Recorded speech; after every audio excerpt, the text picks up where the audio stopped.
देवियों और स्वजनों, मुझे ये जानकर प्रसन्नता हुई है कि उच्चतम न्यायालय ने 29 जुलाई से 3 अगस्त तक विशेष लोक अदालत सप्ताह का संचालित किया। मुझे विश्वास है कि ऐसे उपयोगी कार्यक्रम की श्रृंखला में आयोजित ये राष्ट्रीय जिला न्यायपालिका सम्मेलन न्याय सबके द्वार तक पहुंचाने के लक्ष्य को प्राप्त करने में सहायक सिद्ध होगा। मुझे लगता है इसी तरह के आयोजन हर 2 महीने में या 3 महीने में होना चाहिए।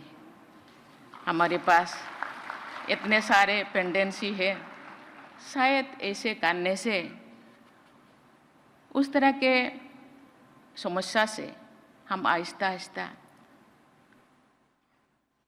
दूर कर सकते हैं। जनपद स्तर के न्यायालय ही करोड़ों देशवासियों के मस्तिष्कों में न्यायपालिका के छवि निर्धारित करते हैं। इसलिए जनपद न्यायालय द्वारा लोगों को संवेदनशीलता और तत्परता के साथ कम खर्चों पर न्याय सुलभ कराना हमारी न्यायपालिका की सफलता का आधार है। देवियों और स्वजनों, मुकदमे की पेंडेंसी और बैकलॉग न्यायपालिका के समक्ष बहुत बड़ी चुनौती है। इस समस्या को प्राथमिकता देकर सभी हितधारकों को समाधान निकालना है। मुझे ये जानकर प्रसन्नता हुई है कि इस सम्मेलन के एक सत्र में केस मैनेजमेंट से जुड़े कई आयामों पर चर्चा हुई है। मुझे विश्वास है कि इस चर्चाओं के व्यवहारिक परिणाम सामने जरूर आएंगे। हमारी संविधान में पंचायतों और नगरपालिकाओं के माध्यम से स्थानीय स्तर पर लेजिस्लेटिव और एग्जीक्यूटिव निकायों की शक्तियों और उत्तरदायित्वों के लिए प्रावधान किया गया है। क्या यही प्रावधान इन्हीं के समतुल्य स्थानीय स्तर पर न्याय व्यवस्था के बारे में भी सोचा जा सकता है? स्थानीय भाषा तथा स्थानीय परिस्थितियों में न्याय प्रदान करने की व्यवस्था करके शायद न्याय सबसे द्वार तो पहुंचाने के आदर्श को प्राप्त करने में सहायता होगी। मुझे लगता है कि इस सम्मेलन में जनपद न्यायाधीश के साथ साथ सभी उच्च न्यायालयों के मुख्य न्यायाधीशों की भागीदारी से जनपद स्तर की न्याय प्रक्रिया को बाधित कर रही समस्याओं के व्यवहारिक समाधान स्पष्ट हुई होगी। मुझे बताया गया है कि हाल के वर्षों में जनपद स्तर पर न्यायपालिका की इंफ्रास्ट्रक्चर, सुविधाएं, प्रशिक्षण एवं मानव संसाधन की उपलब्धता में उल्लेखनीय सुधार हुआ है, लेकिन इन सभी क्षेत्रों में अभी भी बहुत कुछ करना बाकी है। मुझे विश्वास है कि सुधार के सभी आयामों पर तेजी से प्रगति होनी चाहिए। मैं एक अच्छे बदलाव का विशेष उल्लेख करना चाहती हूँ। मुझे ये जानकर बहुत प्रसन्नता हुई है कि हाल के वर्षों में जुडिशियल ऑफिसर्स के चयन में महिलाओं की संख्या बढ़ी है। इस वृद्धि के कारण कई राज्यों में कुल जुडिशियल ऑफिसर्स की संख्या में महिलाओं की संख्या 50% से कहीं अधिक है। मैं आशा करती हूँ कि न्यायपालिका से जुड़ी सभी लोग महिलाओं के विषय में पूर्वाग्रह से मुक्त विचार, व्यवहार और भाषा के आदर्श उदाहरण प्रस्तुत करेंगे। हमारी न्यायपालिका के समक्ष ऐसे अनेक चुनौतियां हैं जिनके समाधान के लिए सभी हितधारकों को समन्वित प्रयास करना होगा। उदाहरण के लिए एविडेंस और विटनेसेस से जुड़े मुद्दों पर न्यायपालिका, सरकार और पुलिस प्रशासन को मिलजुल कर समाधान निकालना चाहिए। देवियों और स्वजनों, ये हमारे सामाजिक जीवन का एक दुखद पहलू है कि कुछ मामले में साधन संपन्न लोग अपराध करने के बाद भी निर्भीक और निश्चत घूमते रहते हैं।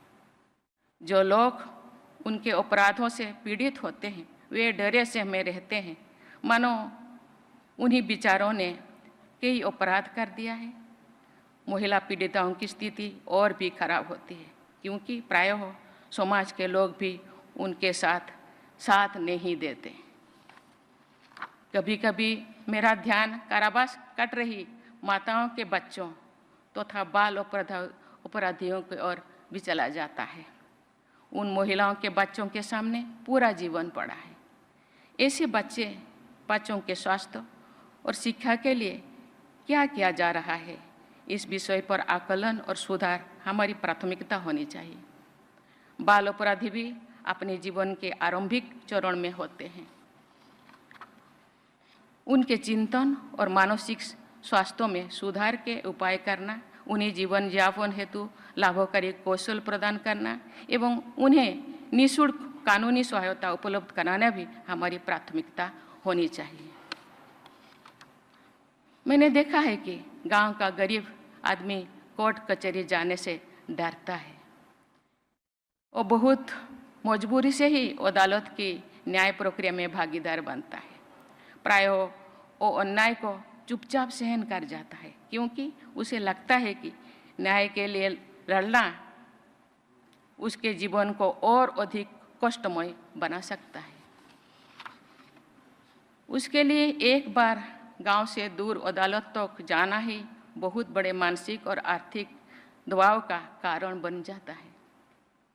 ऐसी स्थिति में बार बार तारीख देने यानी स्थगन की संस्कृति अर्थात कल्चर ऑफ एडजर्नमेंट से गरीब लोगों को जो कष्ट होता है, उसकी कल्पना भी बहुत से लोग नहीं कर पाते। इस स्थिति को बदलने के हर संभव प्रयास किया जाना चाहिए। हम लोग व्हाइट कोट हाइपरटेंशन के बारे में जानते हैं और सुनते हैं। बहुत से लोगों का ब्लड प्रेशर हॉस्पिटल का वातावरण में बढ़ जाता है। मुझे लगता है कि इसी तरह सामान्य व्यक्ति का तनाव कोर्ट कचहरी के वातावरण में भी बढ़ जाता है। इसका अध्ययन करके इस स्थिति को शायद ब्लैक कोट सिंड्रोम का नाम दिया जा सकता है।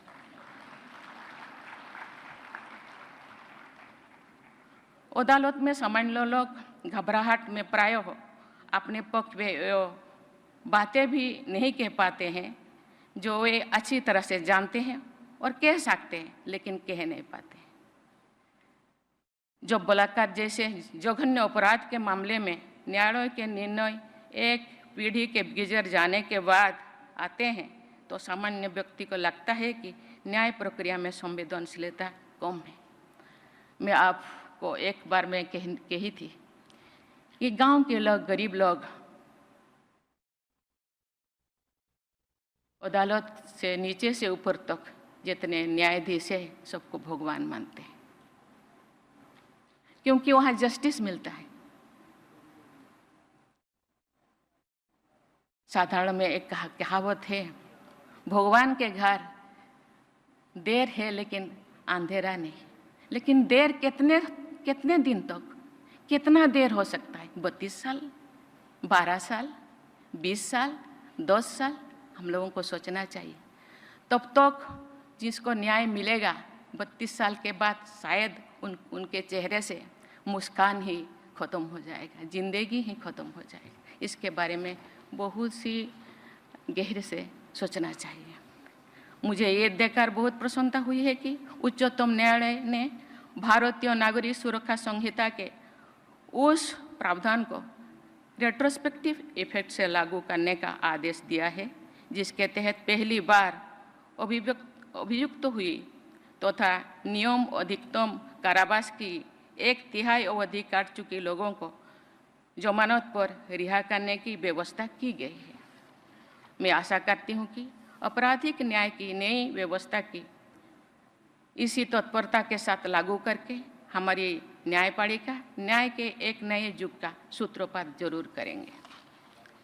भारत के मुख्य न्यायाधीश महोदय ने सभी नागरिकों के लिए न्याय तक पहुंचने सुनिश्चित करने का संकल्प के साथ इस सम्मेलन का आयोजन कराया है। न्याय सुलभ करने का ये संकल्प सिद्ध हो, इसी शुभेच्छा के साथ मैं अपनी वाणी को विराम देती हूँ। जय हिंद, जय भारत।